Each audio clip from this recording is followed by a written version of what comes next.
Have you ever been in a meeting with someone who just feels completely grounded? You know, the kind of person who seems deeply self-aware, fully present, and comfortable in their own skin? Well, I had a professor like that back in grad school. She was one of those rare people whose presence instantly shifted a room. She didn't dominate with her voice, but the way that she listened, like really listened, made you feel seen, valued, like what you had to say mattered. There was something that was so calm and steady and deeply human about the way she showed up. And it made her students feel safe and more capable. And while she usually had the answers, it wasn't her expertise that drew us in. It was her presence. That to me is what embodied leadership looks like. Now let's zoom out to something that might feel more familiar. You're on your 5th video call of the day. Your inbox is overflowing. You still have more meetings to get through and you're trying to stay focused, but your attention is fraying. Your jaw is tight, your body feels tense, and you can't remember the last time you took a full breath. So you're showing up, you're doing your job, but let's be honest, you're going through the motions. You're operating on default, not from intention.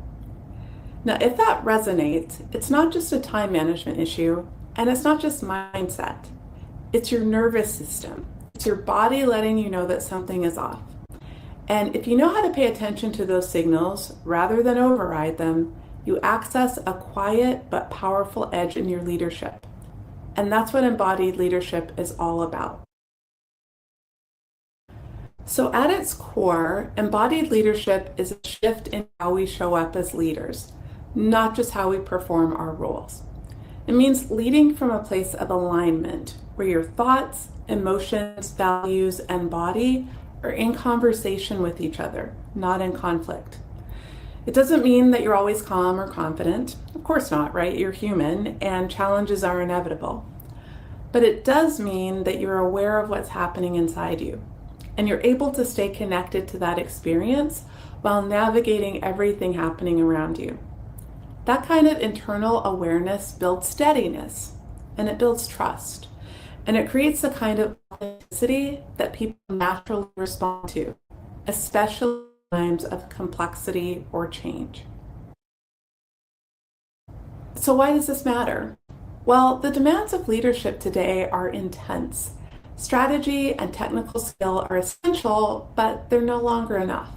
So what's required now is presence, the ability to stay connected to yourself, especially when the pressure is on or the path ahead is unclear. In my book, The Consummate Leader, I talk about self-awareness as the foundation of effective leadership. So without it, your influence and your capacity to grow hits a ceiling. Now, a lot of leaders have intellectual self-awareness. They know their strengths and weaknesses, they filled out the assessments, and maybe they've even created a development plan. But the next level of growth involves embodied self-awareness, grounded in mindfulness, nervous literacy, and real-time presence. Because when we're disconnected from our bodies, we tend to fall into unhelpful patterns. We push through. We react instead of respond. We miss cues from our teams. We confuse activity with impact. Embodied leadership, on the other hand, helps to break that cycle. It gives you the tools to return to yourself so you can refocus, recenter, and lead from intention, not urgency. And this isn't just theoretical. A study published in the journal Leadership found that cognitive leadership models, so the ones that focus on knowledge and theory, don't fully engage the parts of the brain required for lasting behavior change. But embodied approaches, well, they work with both the body and the mind, and that makes the learning deeper, more sustainable, and more transformational. And the International Coaching Federation also emphasizes the importance of kinesthetic learning. So embodied leadership is something you understand, it's something you experience, and that's what makes it stick. So what does embodied leadership look like? Well, you've probably seen it before. Embodied leaders tend to show up in subtle but powerful ways. They pause before they respond. even in tense situations. They stay grounded during hard conversations without needing to dominate or retreat. They notice emotional shifts in the room, even when nothing's been said. And they lead with clarity and steadiness rather than rushing to fix or perform. So they're not flawless, but they're present, and people feel that. They trust it. Now compare that to what we might call disembodied leadership. That often shows up as reactivity under stress, overthinking or micromanaging, disconnection from others and from personal values, and ignoring the body's signals until burnout hits. And so when that happens, here's what's happening behind the scenes. Your nervous system is constantly scanning for cues of safety or threat, often without your conscious awareness. And so this is why you can walk into a meeting and feel tension even before a word is spoken. So when you're dysregulated, overwhelmed, overstimulated, or rushed, your ability to listen, think clearly, or connect is compromised. But when you're regulated, your full capacity comes online. So that includes your cognitive intelligence, your emotional intelligence, and your somatic intelligence. And the good news is that this isn't a fixed state. So thanks to neuroplasticity, your brain is always changing, and you can really build these leadership capacities through practice. So practices like breath work, body awareness, and mindful pauses, they don't just calm your system in the moment. They literally reshape your brain to be more resilient, responsive, and grounded. So let's start with 3 small practices you can try, because you really don't need to overhaul your life to start leading in a more embodied way. Small, simple practices can go a long way. So the first one is the somatic pause. And the way to do this is before a meeting or a decision, you simply pause. You take one breath, you feel your feet, you let your shoulders soften, and that one moment of presence can really change what comes next. You become sort of more tied with yourself in the moment, you're more centered, and that can enable you to operate with more clarity. Second, check in with your body. So ask, what am I feeling right now? Maybe there's tightness in your chest. Maybe your jaw is clenched. Maybe you feel a little bit restless. And you don't even need to fix it. Just noticing can shift your awareness and your regulation. Labeling what's going on activates a different part of your brain that enables you to kind of think again more clearly. A third thing you can do is look around the room. So when you feel caught in a loop, just gently orient to your environment. So let your eyes move. Notice things like light, color, and texture. And this can help to anchor your nervous system in the present. So here's something worth thinking about. As a leader, you already know how to solve problems. But what would change if you led from your whole self?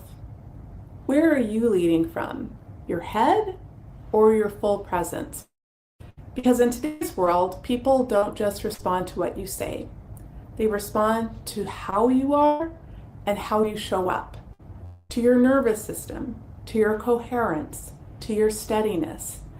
And that's why some leaders, like my professor, can walk into a room and shift the entire tone without saying a word.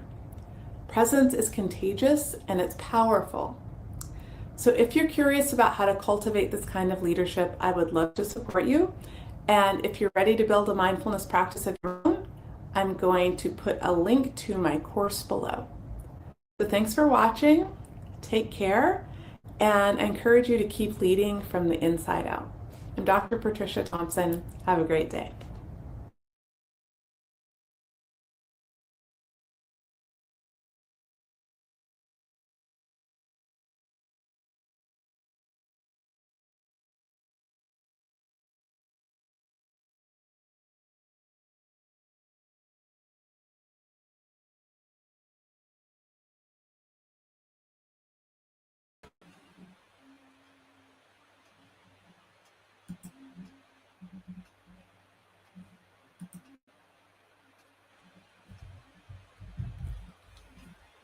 Hi there, I'm Linden Thorp.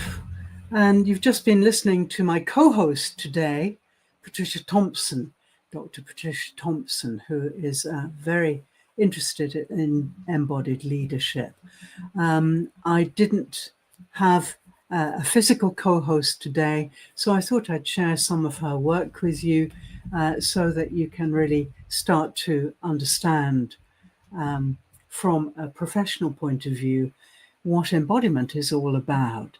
As she says very wisely, it's not a good idea to go overboard and start overhauling your life. It's a question really of noticing little things and making small changes, taking small steps. And that's the work I do too. Though I'm also a healer and I use bodywork techniques in my embodiment work. Okay, so today then we're talking about embodied leadership. And I've been writing about this all week. And in fact, I've been writing about it for a long time now. And today I'd just like to go on from Patricia and talk a little bit about my book. Recently, I wrote a book called Your Body is Your Business Plan. And it's really a book that will help you to avoid burnout. And so I'd like to take you through it, and hopefully you're going to read it and get some real insights. Let me just share my screen again, and I'll show you some pages from my book. So, okay. Okay, so here's my book. You can see it's called Your Body is Your Business Plan, Avoid Burnout. And the contents are maybe quite interesting and pretty unorthodox, because remember, I'm a business person, but I come from a background, an academic background, actually, an education background. I've been a teacher most of my life. And so I'm looking at things like what is the mind and what isn't the mind, and what burnout actually is, and the cost of living in your head and things like that. And so we start off with some interesting images here. And in my work, I blend together Buddhist teachings. I'm a lifelong Buddhist and a Buddhist priest, and also indigenous wisdom. I have been very involved with indigenous groups, and I really admire the way they live. So, yes, one of the first statements I make is the mind is a servant, not a master. It's a terrible master, really, the limited mind, the one between your ears. And actually, yes, you are so much more than your thoughts. Well, let's just take a quick look at what the mind is and what it isn't. Patricia mentioned embodiment. I want to mention knowing what you're not. So in the first instance, you are not your mind. People identify with it to such an extent that they can't detach from it, but you are not your limited mind. You are not how many thoughts you can have every 10 seconds or how many calculations you can do at lightning speed. You are not that. That is not a human being. That maybe is an AI model. And I think it's interesting that we are in the era of AI, which is the kind of archetypal limited mind. It can't feel, it can't breathe, it can't really remember much, actually. My AI assistant is constantly losing track of things. Very short memory span. I have a much longer memory span because I'm embodied and I'm working from my body So, first of all, you are not your mind. You are not your thoughts. You are not your stories, no matter how alluring they may be. And you are not the internal commentary narrating your every move. I'm not being facetious, but this isn't just a spiritual platitude. It's a lived, practical realization, one that forms the foundation of embodied leadership, especially regenerative business and sustainable well-being. So if you look at my here, you can see I work with these 4 compasses. We've got the mind compass, as you saw in my video, the mind compass, which is all about direction. Then we've got the heart and lungs, which are all about compassion and feeling and sensitivity. Then the solar plexus, which is about intention and confidence. And right at the base of your spine, you've got your grounding. And this is really about staying stable, living with the earth, and operating from a wonderfully balanced combination of body, mind, and spirit. Okay. Recently, mindset work has become so important. And I'm just going to come back to you for a moment. Yes, mindset work has become so important. People crave collecting strategies together, 10 strategies to do this, 15 to do that. And they really believe that overnight, almost, if they use these strategies, they will change things. Not in a million years. Things may change briefly because you've got a new window to look into from the limited mind, but they won't stick. And, even though you may try and memorize them, write them on the wall and so on, they're not going to change anything in your body. Yeah. As Dr. Patricia said, we have neuroplasticity. The mind can change, and it does change. But that doesn't mean that you're embodied. Embodiment is something quite different. In my work, I make a great distinction between the limited mind and the unlimited mind. And the unlimited mind is really your consciousness. I think psychology and psychiatry have done a great disservice, really, to our understanding of humanity, with subconsciouses and ids and all of this. And Freud really started it. But really, Freud was an academic. He wasn't looking from the point of view of the body or the spirit. And Jung, who followed him, was also able to give lots of insight, but again, he was not really truly embodied himself. Now, on the other hand, I have lived a life where I have become truly embodied through my spiritual pathway, through Buddhism and through the Buddhist teachings, and also through my work as a body specialist. So I've been working as an Alexander teacher, as a Feldenkrais teacher. I've been working with healing, meditation, mindfulness, and all of the things that Dr. Patricia mentioned. Those are my territory. That's what I do. And I feel now that this work is so essential because people are so trapped in their mind, in their limited mind. And once they get a taste of the unlimited mind, which is boundless, it's like the universe, it's like the sky, infinite, boundless. Once they get a taste of that, then they realize that this is where we should live. We should live in the unlimited mind.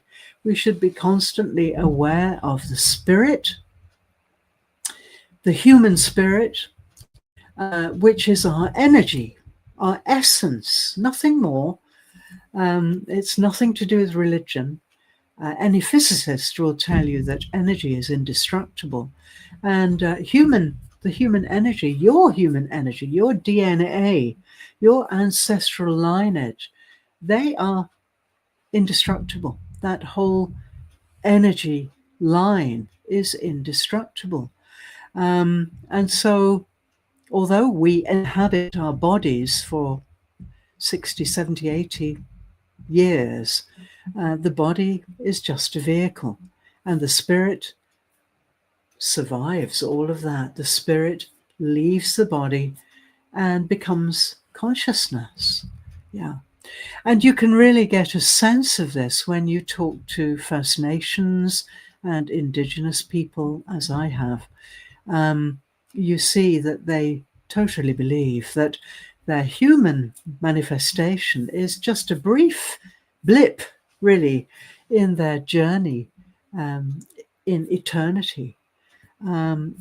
Most primitive peoples do not see time in a linear way at all. They see it as a circle, round and round, just goes round and round. And if we can adopt some of these ideas in our lives, then we can really live more fully. We can breathe, we can take time to rest, we can really get inside our bodies and live from them. And that's where we are meant to live from, not this tool. It's a great tool. Wouldn't be without it, but I do know when to put it down. And I crave time just being in my body, breathing, lengthening my spine, detecting vibrations around my body.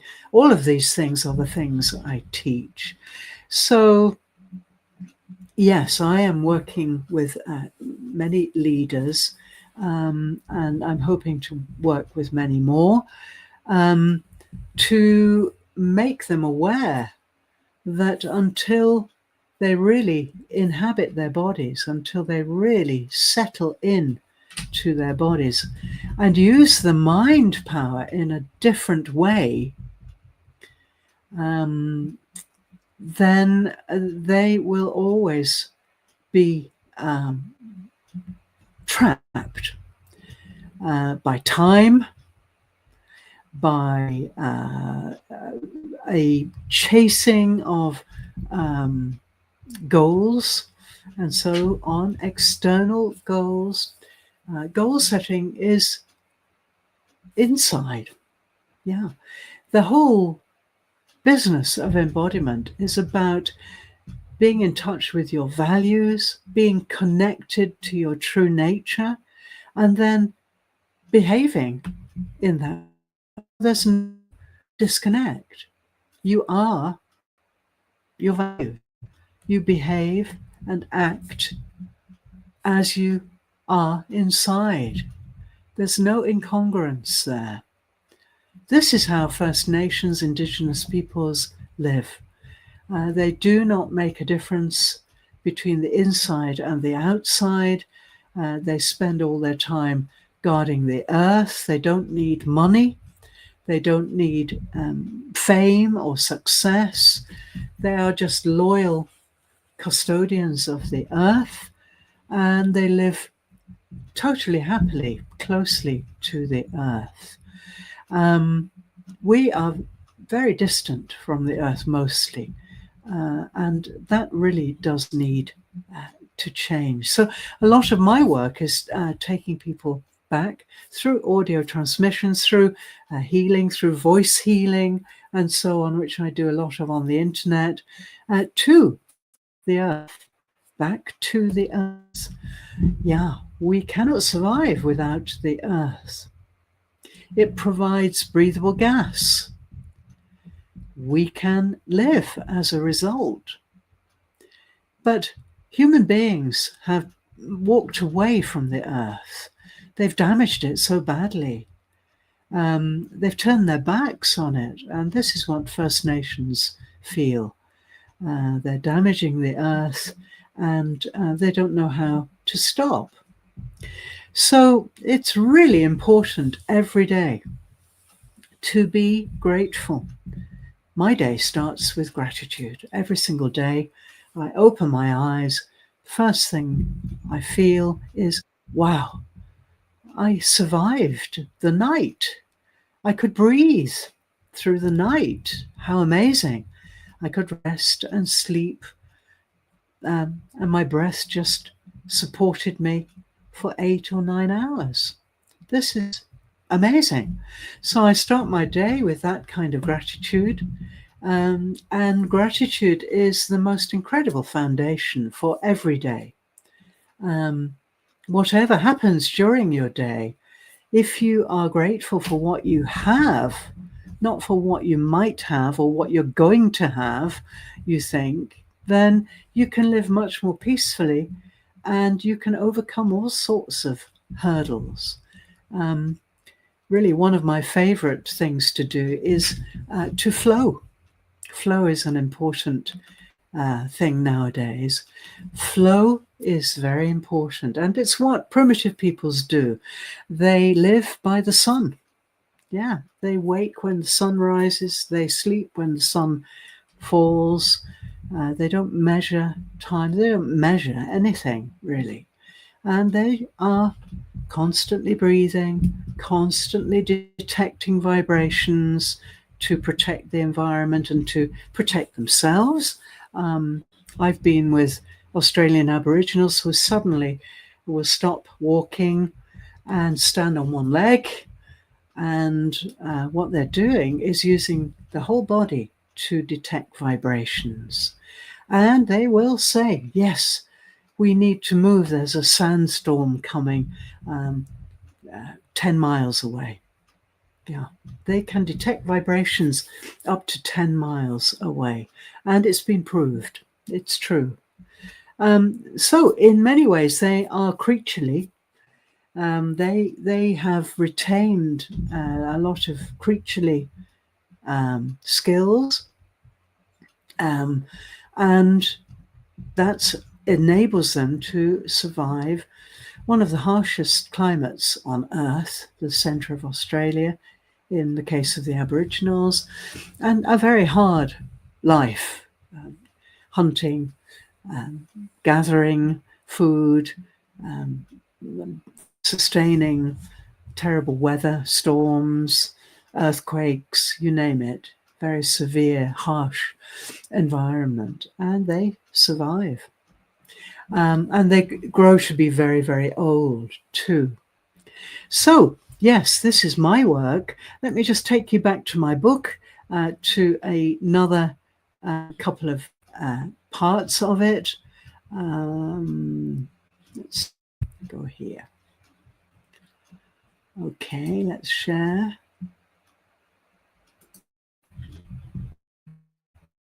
Okay, and so we look at my book. If we go a little bit further on, I use lots of images in my book. I really want to inspire you, so I write in chunks. Yeah, people's reading ability has really reduced, which is due to lots of internet exposure and so on, and manga, things like that. And so it's really difficult for many people to read properly a whole book. So I divide my work into chunks, and very often there are images to inspire, and there are reflections or prompts, little practices. So yeah, this one's about my Aboriginal experience, and yeah, they can't understand why we live the way we do. One day, one of the tribal leaders I was with said to me, through an interpreter, I didn't speak her native tongue, which was Pidgin Jara, she said to me, Linden, why do you live in a straight line? And first of all, I wasn't sure what she meant. And then I began to think, yes, linear time makes us live in a straight line. And if you're living in a straight line, then we can run along that line as if there's a gun behind us. Okay, so that's how people live. They wake, they check their phone, and the race begins to respond, to decide, to solve throughout the whole day. And I think the linear concept of time disposes people to live in that way. And in that race, there's only one tool, the thinking mind. And it becomes the sole instrument to use, measuring worth in speed, in output, in cognitive cleverness. You saw this in my video earlier. Speed, distraction. We live entirely from this mind, and we're constantly competing as a result. What is really crazy and has driven me to become very active in the opening of people's eyes to embodiment is that the crazy thing is we've been sold this as a way to succeed. We've been sold that the sharpest mind wins, the fastest thinker leads, and the only form of intelligence worth cultivating is the one that speaks in words, figures, and plans.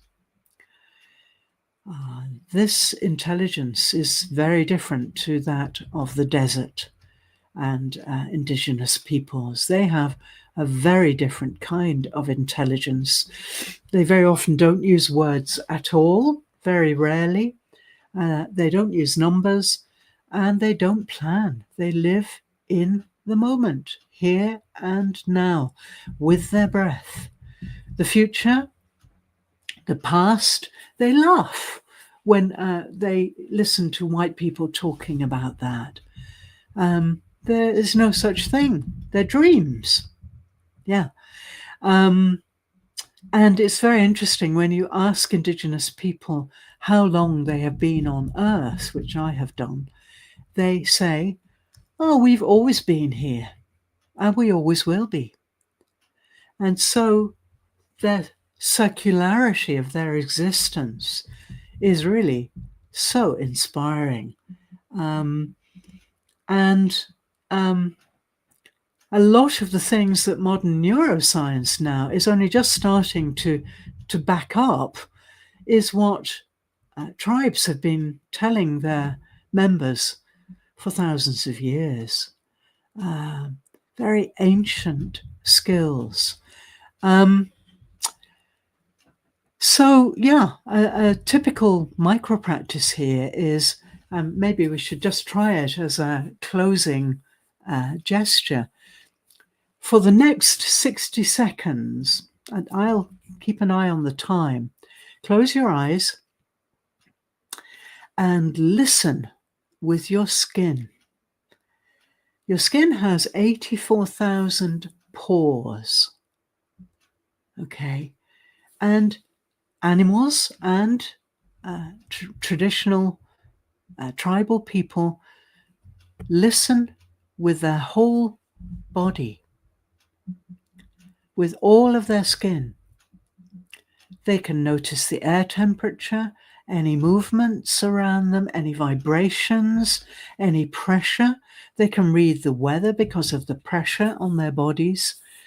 And also, in this practice, there is no need to name anything. We don't need the symbols of words or images. So let's try it. 60 seconds is all I ask. Here we go. Let your eyelids fall.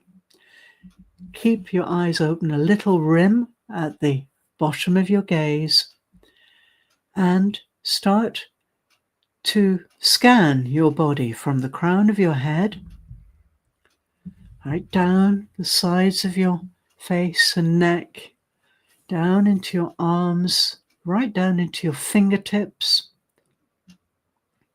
and then down your torso, down your chest, down your stomach, and your abdomen, and your back, right down from the top of your back to the bottom, and then right down through the thighs, through the knees, down through the lower legs, right down into the feet, heels, and toes.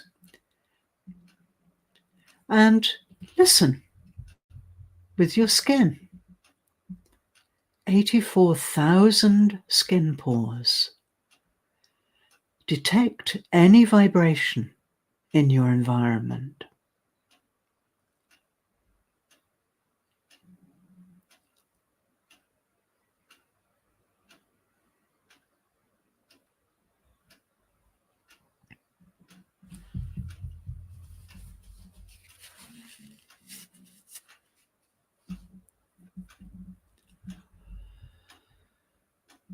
Notice the air temperature around your body, around your lower legs, around your head, around your elbows. Detect any movement around you.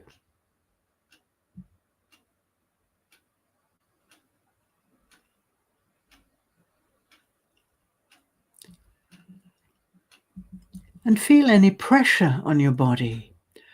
If you're sitting, you may well feel pressure in the lower part of your body. And if you're standing, you may feel it in your lower legs. So the whole body, from the crown of the head to the tips of the toes, can detect vibrations. In the visual world, we're taught we have to listen with our ears only.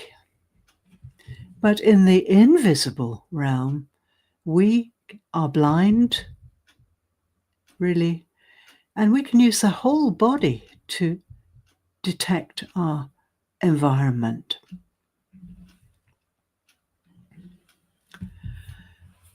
Okay, that's about one moment. Just allow your eyelids to open and think about how you feel after that little moment, 1 minute of using the body and the mind in a different way. So, yes, your 4 compasses. I work with 4 compasses, as you saw in my video, in my Lodestone product. And we work to recalibrate the compasses, the brain, the brainstem and pineal gland, the heart and lungs, the solar plexus at the base of your breastbone, and the base chakra and pelvic bowl. Those are 4 vital compasses to sustain your life.